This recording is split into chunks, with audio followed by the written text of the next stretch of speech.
Hello students, how are you? ਅੱਜ ਅਸੀਂ ਕਰਨ ਜਾ ਰਹੇ ਹਾਂ ਲੈਸਨ 6th ਦ ਅਰਥ ਇਜ਼ ਨੋਟ ਆਵਰਸ, ਕਿ ਅਰਥ ਸਾਡੀ ਨਹੀਂ ਹੈ। ਸੋ ਇਹ ਕਿਸ ਦੀ ਹੈ, ਕਿਸ ਨਾਲ ਸੰਬੰਧ ਰੱਖਦੀ ਹੈ, ਇਹਨਾਂ ਕੁਝ ਸਵਾਲਾਂ ਦੇ ਜਵਾਬ ਜਿਹੜੇ ਹੈ ਅਸੀਂ ਇਸ ਲੈਸਨ ਵਿੱਚ ਦੇਖਾਂਗੇ। ਆਓ ਇੰਟਰੋਡਕਟਰੀ ਪਾਰਟ ਤੋਂ ਸ਼ੁਰੂ ਕਰਦੇ ਹਾਂ। In a partly symbolic gesture in 1998, the General Assembly of the United Nations organization decided that its 55th session would be designated.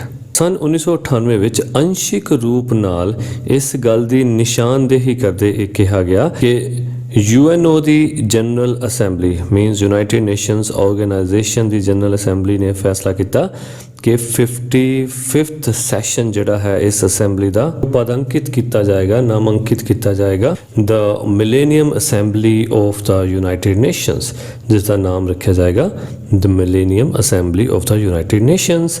This Millennium Summit was held from 6 to 8 September 2000. ਇਹ millennium ਸਮਾਰੋਹ ਮਨਾਇਆ ਜਾਏਗਾ 6 ਤੋਂ ਲੈ ਕੇ 8 ਸਤੰਬਰ 2000 ਤੱਕ।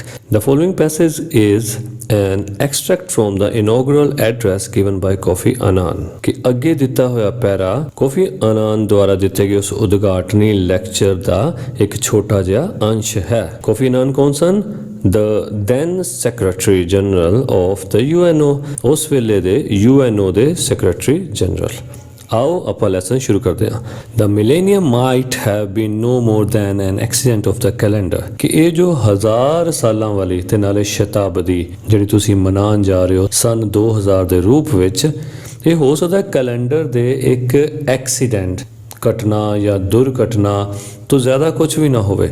Means ਕਿ ਹੋ ਸਕਦਾ ਕੈਲੰਡਰ ਦਾ ਸਿਰਫ ਫੇਰ ਬਦਲ ਹੀ ਹੋਵੇ ਕਿ ਡੇਟ ਇੱਕ ਲੰਘ ਗਈ ਦੂਸਰੀ ਆ ਗਈ, ਕੁਝ ਖਾਸ ਨਹੀਂ। ਕਿ ਜਿੱਦਾਂ ਬਾਕੀ ਦੇ ਦਿਨ ਆਉਂਦੇ ਨੇ, ਇਹ ਵੀ ਜੋ ਇਸ ਨਵੀਂ ਸ਼ਤਾਬਦੀ ਦਾ ਦਿਨ ਆਇਆ ਹੈ ਇਹ ਵੀ ਆਮ ਵਰਗਾ ਦਿਨ ਹੀ ਹੋਣਾ ਸੀ। ਬਟ ਯੂ ਭਾਵ ਤੁਸੀਂ ਕੌਣ?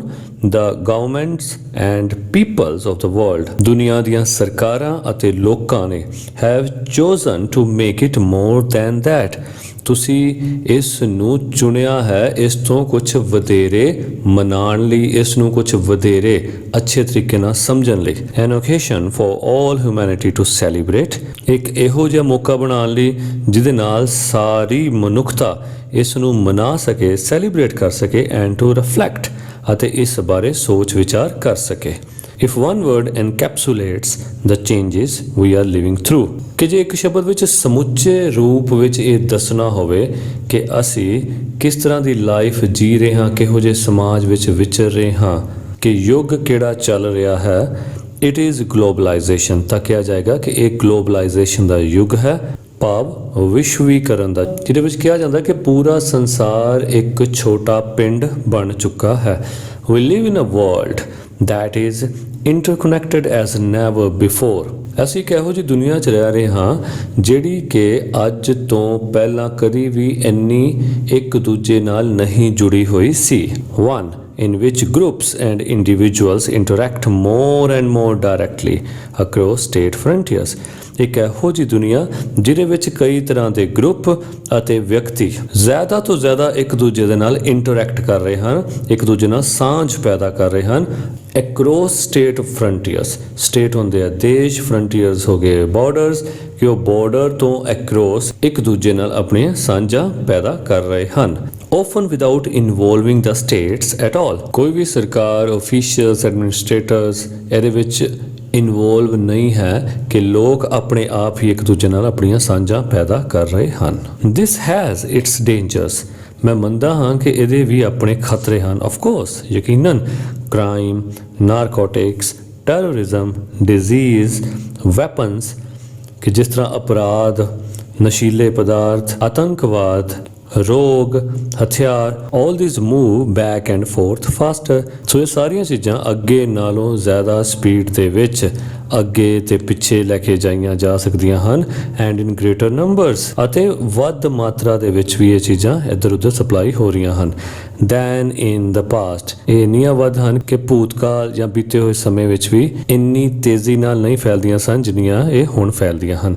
People feel threatened by events for ਅਵੇ। ਲੋਕੀ ਡਰ ਜਾਂਦੇ ਹਨ, ਲੋਕਾਂ ਨੂੰ ਹੁੰਦਾ ਕਿ ਇਹਦਾ ਅਸਰ ਸਾਡੇ ਤੇ ਵੀ ਪਏਗਾ, ਚਾਹੇ ਉਹ ਘਟਨਾ, ਚਾਹੇ ਉਹ ਦੁਰਘਟਨਾ ਬਹੁਤ ਦੂਰ ਵੀ ਵਾਪਰੀ ਹੋਵੇ, ਤਾਂ ਵੀ ਲੋਕਾਂ ਨੂੰ ਲੱਗਦਾ ਹੈ ਕਿ ਦੁਨੀਆ ਇੰਨੀ ਛੋਟੀ ਹੋ ਗਈ ਹੈ, ਹਰ ਘਟਨਾ ਦੁਰਘਟਨਾ ਦਾ ਅਸਰ ਉਹਨਾਂ ਤੇ ਜ਼ਰੂਰ ਹੋਵੇਗਾ। But the benefits of globalisation are obvious too। ਪਰ ਇਸ ਵਿਸ਼ਵੀਕਰਨ ਦੇ ਲਾਭ ਵੀ ਬਿਲਕੁਲ ਸਪਸ਼ਟ ਹਨ। ਫਾਸਟਰ ਗਰੋਥ, ਤੇਜ਼ ਵਿਕਾਸ, ਹਾਇਰ ਲਿਵਿੰਗ ਸਟੈਂਡਰਡਸ, ਰਹਿਣ ਸਹਿਣ ਦੇ ਉੱਚੇ ਦਰਜੇ ਐਂਡ ਨਿਊ ਓਪਰਚੁਨਿਟੀਜ਼ ਅਤੇ ਨਵੇਂ ਮੌਕੇ।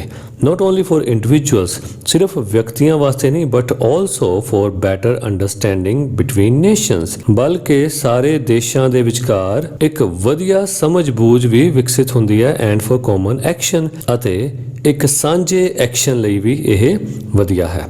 one problem is that, ਇੱਕ ਮੁਸੀਬਤ ਹੈ ਉਹ ਇਹ ਹੈ at present, ਜਿਹੜੀ ਕਿ ਹੁਣ ਦੀ ਹੈ, these opportunities are far from equally distributed, ਕਿ ਇਹ ਜਿਹੜੇ ਮੌਕੇ ਹਨ ਇਹ ਸਾਰਿਆਂ ਵਿੱਚ equally distribute ਨਹੀਂ ਹੁੰਦੇ, ਸਾਰਿਆਂ ਵਿੱਚ ਬਰਾਬਰਤਾ ਦੇ ਹਿਸਾਬ ਨਾਲ ਨਹੀਂ ਵੰਡੇ ਜਾਂਦੇ। how can we say, ਅਸੀਂ ਇਹ ਕਿਵੇਂ ਕਹਿ ਸਕਦੇ ਹਾਂ that the half of the human race which has yet to make or receive a telephone call, ਜਿਨ੍ਹਾਂ ਕੋਲ ਅਜੇ ਤੱਕ ਵੀ ਟੈਲੀਫੋਨ ਦਾ ਐਕਸੈਸ ਨਹੀਂ ਹੈ, ਭਾਵ ਨਾ ਉਹ ਫੋਨ ਕਰ ਸਕਦੇ ਹਨ, ਨਾ ਉਹ ਰਿਸੀਵ ਕਰ ਸਕਦੇ ਹਨ, ਮੀਨਸ ਉਹਨਾਂ ਕੋਲ ਟੈਲੀਫੋਨ ਨਹੀਂ ਹੈ, let alone use a computer, ਜੇ ਕੰਪਿਊਟਰ ਦੀ ਗੱਲ ਨਾ ਵੀ ਕਰੀਏ, ਇਹਨੂੰ ਛੱਡ ਦਈਏ, ਤਾਂ ਟੈਲੀਫੋਨ ਹੀ ਨਹੀਂ ਹੈ ਲੋਕਾਂ ਕੋਲ, is taking part in globalization, ਕਿ ਅਜਿਹੀ ਪ੍ਰਸਥਿਤੀ ਵਿੱਚ ਅਸੀਂ ਕਹਿ ਸਕਦੇ ਹਾਂ ਕਿ ਅਸੀਂ ਵਿਸ਼ਵ ਵਿਆਪੀਕਰਨ ਦੇ ਵਿੱਚ ਪਾਰਟਿਸਿਪੇਟ ਕਰਦੇ ਪਏ ਹਾਂ।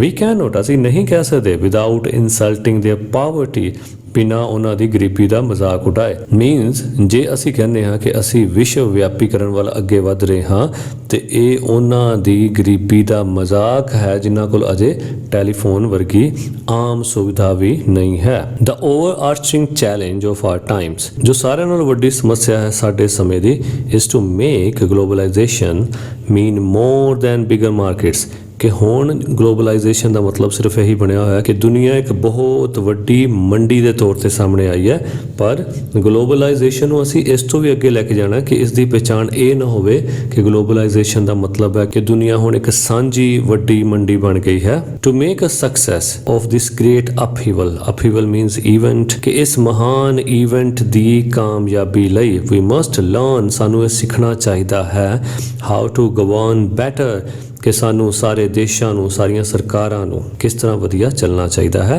ਐਂਡ ਅਬਵ ਆਲ, ਤੇ ਇਸ ਤੋਂ ਵੀ ਉੱਪਰ ਜੇ ਮੈਂ ਗੱਲ ਕਰਾਂ, how to govern better together, ਕਿ ਅਸੀਂ ਸਾਰੇ ਦੇਸ਼ ਇੱਕ ਦੂਜੇ ਦੇ ਨਾਲ ਮਿਲ ਕੇ ਕਿਸ ਤਰ੍ਹਾਂ ਆਪਣੀਆਂ ਸਰਕਾਰਾਂ ਚਲਾ ਸਕਦੇ ਹਾਂ ਅਤੇ ਇਸ ਵਿਸ਼ਵ ਨੂੰ ਇੱਕ ਵਧੀਆ ਜਗ੍ਹਾ ਬਣਾ ਸਕਦੇ ਹਾਂ। What are these global issues, ਇਹ ਵਿਸ਼ਵ ਵਿਆਪੀ ਮੁੱਦੇ ਕੀ ਹਨ? I have grouped them under 3 headings, ਮੈਂ ਇਹਨਾਂ ਨੂੰ 3 ਸਿਰਲੇਖਾਂ ਦੇ ਅੰਡਰ ਰੱਖਿਆ ਹੈ, each of which I relate to a fundamental human freedom, ਤੇ ਹਰ ਇੱਕ ਨੂੰ ਮੈਂ ਮਨੁੱਖ ਦੀ ਬੁਨਿਆਦੀ ਆਜ਼ਾਦੀ ਦੇ ਨਾਲ ਜੋੜਿਆ ਹੈ। ਫਰੀडम ਫਰੋਮ ਵਾਂਟ, ਕਿ ਕਿਸੇ ਵੀ ਤਰ੍ਹਾਂ ਦੀ ਕਮੀ ਤੋਂ ਆਜ਼ਾਦੀ, ਵਾਂਟ ਮੀਨਸ ਕਮੀ। ਫਰੀडम ਫਰੋਮ ਫੀਅਰ, ਕਿਸੇ ਵੀ ਤਰ੍ਹਾਂ ਦੇ ਡਰ ਤੋਂ ਆਜ਼ਾਦੀ। And the freedom of future generations to sustain their lives on this planet, ਅਤੇ ਸਾਡੀਆਂ ਆਉਣ ਵਾਲੀਆਂ ਨਸਲਾਂ ਅੱਛੇ ਢੰਗ ਨਾਲ ਇਸ ਗ੍ਰਹਿ ਤੇ, ਇਸ ਪਲੈਨਟ ਤੇ, ਇਸ ਧਰਤੀ ਤੇ ਆਪਣਾ ਜੀਵਨ ਅੱਛੇ ਤਰੀਕੇ ਨਾਲ ਜੀ ਸਕਣ, ਇਸ ਦੀ ਆਜ਼ਾਦੀ ਉਹਨਾਂ ਨੂੰ ਹੋਣੀ ਚਾਹੀਦੀ ਹੈ। First, freedom from want. ਸੋ ਪਹਿਲੀ ਜੇ ਆਜ਼ਾਦੀ ਦੀ ਗੱਲ ਕਰਾਂ ਉਹ ਹੈ ਫਰੀडम ਫਰੋਮ ਵਾਂਟ, ਯਾਨੀ ਕਿਸੇ ਵੀ ਤਰ੍ਹਾਂ ਦੀ ਘਾਟ ਤੋਂ ਆਜ਼ਾਦੀ। How can we call human beings free and equal in dignity when over 1 billion of them are struggling to survive on less than $1 a day? ਅਸੀਂ ਕਿਸ ਤਰ੍ਹਾਂ ਮਨੁੱਖਾਂ ਨੂੰ ਆਜ਼ਾਦ ਅਤੇ ਇੱਕੋ ਜਿਹੇ ਮਾਨ ਸਨਮਾਨ ਦੇ ਮਾਲਕ ਕਹਿ ਸਕਦੇ ਹਾਂ ਜਦੋਂ ਕਿ ਬਿਲੀਅਨ ਲੋਕਾਂ ਤੋਂ ਉੱਪਰ ਰੋਜ਼ ਦਾ $1 ਕਮਾਉਣ ਲਈ ਉਹ ਆਪਣੀ ਲਾਈਫ 'ਚ ਸਟਰਗਲ ਕਰ ਰਹੇ ਹਨ। ਵਿਦਾਊਟ ਸੇਫ ਡਰਿੰਕਿੰਗ ਵਾਟਰ, ਅਸੁਰੱਖਿਅਤ ਪਾਣੀ ਉਹ ਪੀ ਰਹੇ ਹਨ। And van half of all humanity lacks adequate sanitation, ਤੇ ਜਦ ਕਿ ਇਸ ਧਰਤੀ ਦੇ ਅੱਧੇ ਲੋਕ ਜਿਨ੍ਹਾਂ ਕੋਲ ਸਾਫ਼ ਸਫਾਈ ਦੀ ਢੁਕਵੀਂ ਵਿਵਸਥਾ ਨਹੀਂ ਹੈ। Some of us are worrying about whether the stock market will crash, ਸਾਡੇ ਵਿੱਚੋਂ ਹੋ ਸਕਦਾ ਕੁਝ ਚਿੰਤਾ ਕਰ ਰਹੇ ਹੋਣ ਕਿ ਕਿਤੇ ਸਟੋਕ ਮਾਰਕੀਟ ਕ੍ਰੈਸ਼ ਨਾ ਹੋ ਜਾਏ। ਉਹ struggling to master our latest computer, ਤੇ ਹੋ ਸਕਦਾ ਕਈ ਜਣੇ ਇਹ ਸਟਰਗਲ ਕਰ ਰਹੇ ਹੋਣ, ਇਹ ਜੱਦੋ-ਜਹਿਦ ਵਿੱਚ ਹੋਣ ਕਿ ਉਹਨਾਂ ਨੇ ਆਪਣਾ ਜੋ ਲੇਟੈਸਟ ਕੰਪਿਊਟਰ ਵਿੱਚ ਮਾਸਟਰੀ ਹਾਸਲ ਕਰਨੀ ਹੈ। While more than half our fellow men and women have much more basic worries, ਕਿ ਜਿੱਥੇ ਅਸੀਂ ਸਟਾਕ ਮਾਰਕੀਟ ਬਾਰੇ ਸੋਚਦੇ ਹਾਂ ਜਾਂ ਆਪਣੇ ਲੇਟੈਸਟ ਕੰਪਿਊਟਰ ਬਾਰੇ ਸੋਚਦੇ ਹਾਂ, ਉੱਥੇ ਅੱਧੀ ਦੁਨੀਆ ਦੀਆਂ ਕੁਝ ਮੂਲਭੂਤ ਚਿੰਤਾਵਾਂ ਹਨ, ਕੁਝ ਬੇਸਿਕ ਚਿੰਤਾਵਾਂ ਹਨ। ਉਹ ਕਿਹੜੀਆਂ? Such as where their children's next meal is coming from, ਕਿ ਉਹਨਾਂ ਦੇ ਬੱਚਿਆਂ ਲਈ ਹੁਣ ਅਗਲੇ ਟਾਈਮ ਦਾ ਖਾਣਾ ਕਿੱਥੋਂ ਆਏਗਾ, ਭਾਵ ਉਹ ਰੋਟੀ ਦੀਆਂ ਫਿਕਰਾਂ ਤੋਂ ਹੀ ਉਹ ਬਾਹਰ ਨਹੀਂ ਨਿਕਲ ਪਾਏ। ਸੋ ਅਸੀਂ ਅਜਿਹੇ ਲੋਕਾਂ ਲਈ ਵੀ ਸੋਚਣਾ ਹੈ। ਦ second main heading is freedom from fear. ਦੂਸਰਾ ਮੁੱਖ ਮੇਰਾ ਜੋ ਹੈਡਿੰਗ ਹੈ ਉਹ ਹੈ ਡਰ ਤੋਂ ਆਜ਼ਾਦੀ। wars between states are mercifully less frequent than they used to be, ਕਿ ਜੋ ਅੰਤਰਰਾਸ਼ਟਰੀ ਯੁੱਧ ਹੁੰਦੇ ਸਨ ਦੋ ਦੇਸ਼ਾਂ ਦੇ ਵਿਚਕਾਰ, ਉਹ ਦਇਆਪੂਰਵਕ ਅੱਗੇ ਨਾਲੋਂ ਘੱਟ ਹੋ ਰਹੇ ਹਨ। But in the last decade internal wars have claimed more than 5 million lives। ਪਰ ਪਿਛਲੇ ਦਹਾਕੇ ਦੀ ਗੱਲ ਕਰੀਏ, ਪਿਛਲੇ 10 ਸਾਲਾਂ ਦੀ ਗੱਲ ਕਰੀਏ ਤਾਂ ਉਸ ਤੋਂ ਵੀ ਜ਼ਿਆਦਾ 50 ਲੱਖ ਲੋਕਾਂ ਦੀਆਂ ਜਾਨਾਂ ਸਾਡੇ ਦੇਸ਼ ਦੇ ਅੰਦਰੂਨੀ ਝਗੜਿਆਂ ਦੇ ਵਿੱਚ ਹੀ ਚਲੇ ਗਈਆਂ ਹਨ। and driven many times that number of people from their homes। ਇਸ ਤੋਂ ਵੀ ਕਈ ਗੁਣਾ ਜ਼ਿਆਦਾ ਲੋਕ ਘਰੋਂ ਬੇਘਰ ਹੋ ਗਏ ਹਨ। moreover, ਇਸ ਤੋਂ ਵੀ ਜ਼ਿਆਦਾ we still live under the shadow of weapons of mass destruction। ਅਸੀਂ ਅੱਜ ਵੀ ਅਜਿਹੇ ਹਥਿਆਰਾਂ ਦੀ ਡਰ ਦੇ ਛਾਂ ਤਲੇ ਹਾਂ ਜੋ ਕਿ ਮਾਸ ਡਿਸਟਰਕਸ਼ਨ ਕਰ ਸਕਦੇ ਹਨ, ਭਾਵ ਇੱਕ ਵੱਡੇ ਪੱਧਰ ਤੇ ਤਬਾਹੀ ਲੈ ਕੇ ਆ ਸਕਦੇ ਹਨ। We must do more to prevent conflicts happening at all। ਸਾਨੂੰ ਹੋਰ ਵਧੇਰੇ ਮਿਹਨਤ ਕਰਨੀ ਚਾਹੀਦੀ ਹੈ ਤਾਂ ਕਿ ਜੋ ਸਾਡੇ ਵਿੱਚ ਆਪਸੀ ਮਤਭੇਦ ਹਨ ਉਸ ਨੂੰ ਪ੍ਰੀਵੈਂਟ ਕੀਤਾ ਜਾ ਸਕੇ, ਰੋਕਿਆ ਜਾ ਸਕੇ ਤਾਂ ਕਿ ਉਹ ਵਾਪਰਨ ਨਾ।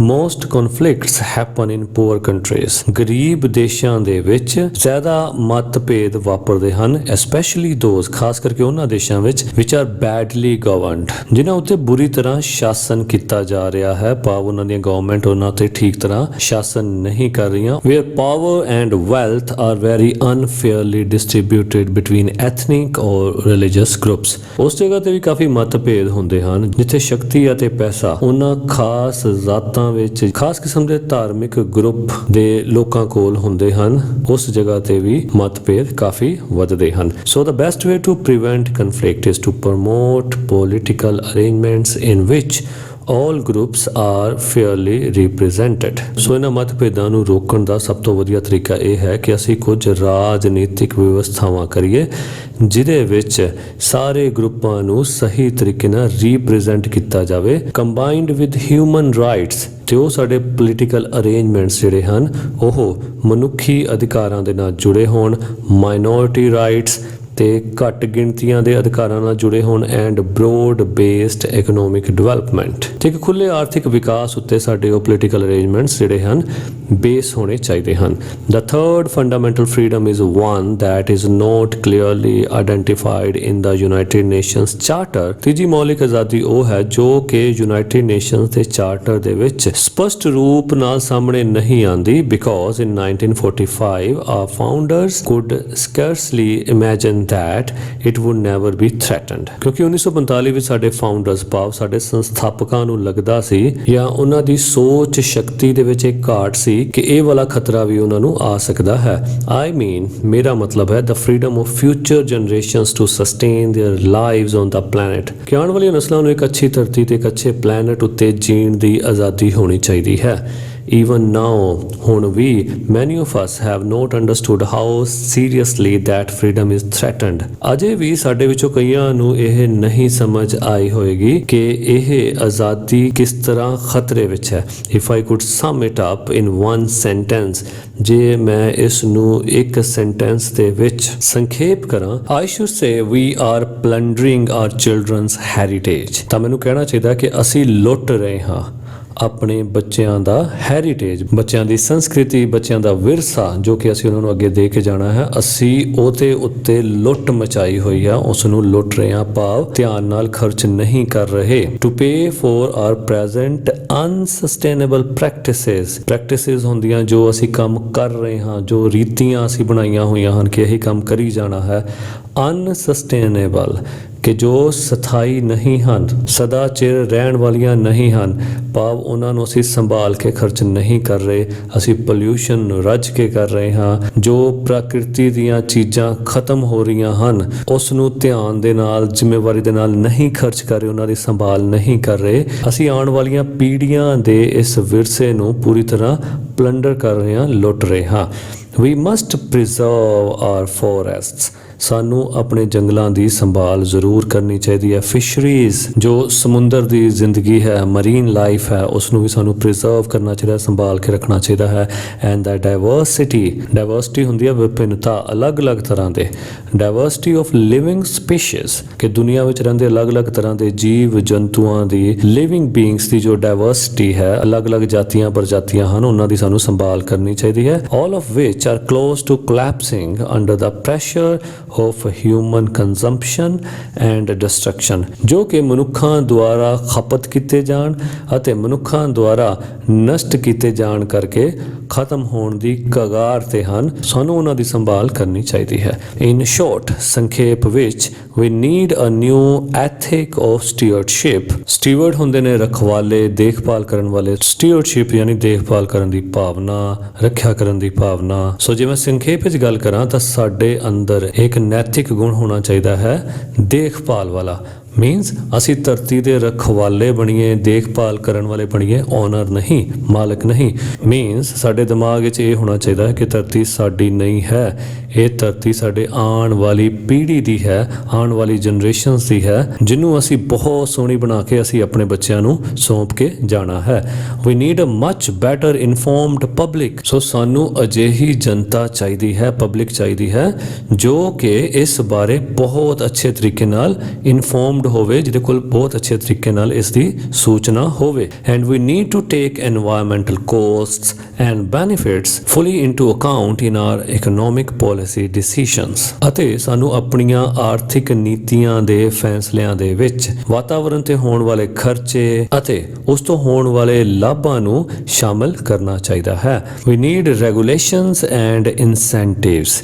ਸਾਨੂੰ ਵਿਵਸਥਾਵਾਂ ਅਤੇ ਇਹਨਾਂ ਵਿਵਸਥਾਵਾਂ ਤੋਂ ਲਾਭਾਂ ਦੀ ਵੀ ਲੋੜ ਹੈ ਟੂ ਡਿਸਕਰੇਜ ਪੋਲਿਊਸ਼ਨ, ਤਾਂ ਕਿ ਅਸੀਂ ਵਾਤਾਵਰਣ ਨੂੰ ਦੂਸ਼ਿਤ ਹੋਣ ਤੋਂ ਬਚਾ ਸਕੀਏ, ਇਸ ਨੂੰ ਡਿਸਕਰੇਜ ਕਰ ਸਕੀਏ। And over consumption of non renewable resources, ਤੇ ਜਿਹੜੇ ਨਾ ਨਵਿਆਣਯੋਗ ਸਾਡੇ ਸਰੋਤ ਹਨ ਜਿਨ੍ਹਾਂ ਨੂੰ ਅਸੀਂ ਦੁਬਾਰਾ ਨਹੀਂ ਬਣਾ ਸਕਦੇ, ਜਿਵੇਂ ਪੈਟਰੋਲ, ਡੀਜ਼ਲ, ਕੁਦਰਤੀ ਗੈਸਾਂ, ਇਹੋ ਜਿਹੀਆਂ ਚੀਜ਼ਾਂ, ਉਹਨਾਂ ਦੀ ਜੋ ਮਨੁੱਖਾਂ ਦੁਆਰਾ ਓਵਰ ਕੰਜ਼ੰਪਸ਼ਨ ਹੋ ਰਹੀ ਹੈ, ਵਾਧੂ ਖਪਤ ਹੋ ਰਹੀ ਹੈ, ਉਸ ਨੂੰ ਵੀ ਅਸੀਂ ਰੈਗੂਲੇਟ ਕਰ ਸਕੀਏ।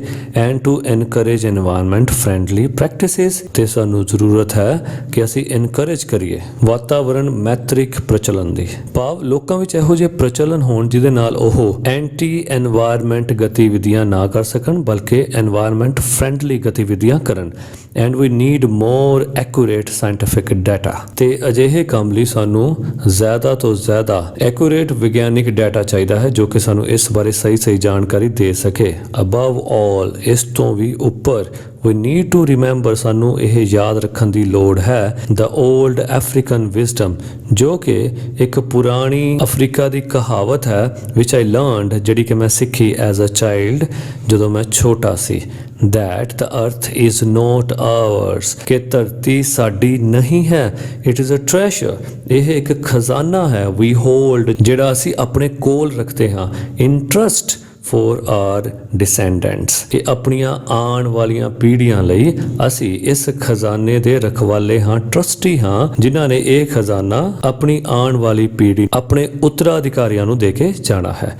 Those are the problems and the tasks which affect the everyday lives of our peoples. ਸੋ ਇਹ ਹਨ ਸਮੱਸਿਆਵਾਂ ਤੇ ਕੰਮ ਜਿਹੜੇ ਕਿ ਸਾਡੇ ਲੋਕਾਂ ਦੀ ਰੋਜ਼ਮਰਾ ਦੀ ਜ਼ਿੰਦਗੀ ਨੂੰ ਪ੍ਰਭਾਵਿਤ ਕਰਦੇ ਹਨ। It is on how we handle them.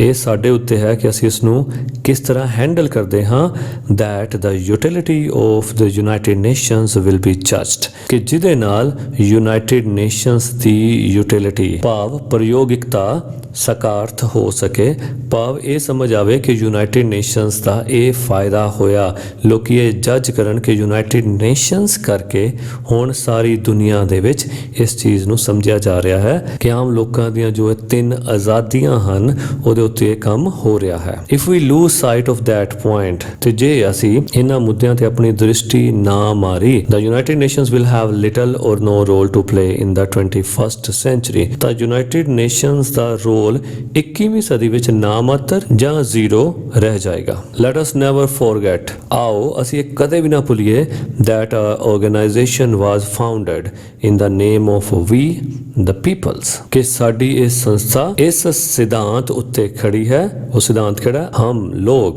ਭਾਵ ਅਸੀਂ ਲੋਕ। We are at the service of the world's peoples, ਅਸੀਂ ਦੁਨੀਆ ਦੇ ਲੋਕਾਂ ਦੀ ਸੇਵਾ ਕਰਨ ਲਈ ਇੱਥੇ ਹਾਂ। and we must listen to them, ਅਤੇ ਸਾਨੂੰ ਸਾਰਿਆਂ ਨੂੰ ਉਹਨਾਂ ਨੂੰ ਸੁਣਨਾ ਚਾਹੀਦਾ ਹੈ। they are telling us, ਉਹ ਸਾਨੂੰ ਦੱਸ ਰਹੇ ਹਨ that our past achievements are not enough, ਕਿ ਸਾਡੀਆਂ ਭੂਤਕਾਲ ਦੀਆਂ ਪ੍ਰਾਪਤੀਆਂ ਕਾਫੀ ਨਹੀਂ ਹਨ। they are telling us we must do more and do it better, ਉਹ ਸਾਨੂੰ ਦੱਸ ਰਹੀਆਂ ਹਨ ਕਿ ਸਾਨੂੰ ਹੋਰ ਬਹੁਤ ਕੁਝ ਕਰਨਾ ਪਵੇਗਾ ਤੇ ਬਹੁਤ ਕੁਝ ਵਧੀਆ ਕਰਨਾ ਪਵੇਗਾ। ਰਿਟਨ ਬਾਈ ਕਾਫੀ ਅਨਾਨ। ਸੋ ਇਹ ਸਾਰਾ ਜੋ ਲੈਸਨ ਹੈ, ਇਹ ਸਾਰਾ ਜੋ ਲੈਕਚਰ ਹੈ, ਇਹ ਮਿਲੇਨੀਅਮ ਸਮਿਟ ਦੇ ਵਿੱਚ ਕਾਫੀ ਅਨਾਨ ਦੁਆਰਾ ਬੋਲਿਆ ਗਿਆ, ਜੋ ਉਸ ਟਾਈਮ UNO ਦੇ ਸੈਕਟਰੀ ਜਨਰਲ ਸਨ। ਸੋ ਬਹੁਤ ਹੀ ਅੱਛਾ ਲੈਸਨ, ਬਹੁਤ ਹੀ ਚੀਜ਼ਾਂ ਸਿੱਖਣ ਨੂੰ ਮਿਲੀਆਂ, ਤੇ ਜੋ ਨੈਸ਼ਨਲ ਤੇ ਇੰਟਰਨੈਸ਼ਨਲ ਐਥਿਕਸ ਹੋਣੇ ਚਾਹੀਦੇ ਹਨ, ਜਿਸ ਨਾਲ ਕਿ ਅਸੀਂ ਨੈਸ਼ਨਲ ਬ੍ਰਦਰਹੁੱਡ ਤੇ ਇੰਟਰਨੈਸ਼ਨਲ ਬ੍ਰਦਰਹੁੱਡ, ਜਿਹਨੂੰ ਫਰੈਟਰਨਿਟੀ ਕਹਿੰਦੇ ਹਾਂ, ਉਹਦੇ ਵਿੱਚ ਅਸੀਂ ਵਾਧਾ ਕਰ ਸਕਦੇ ਹਾਂ।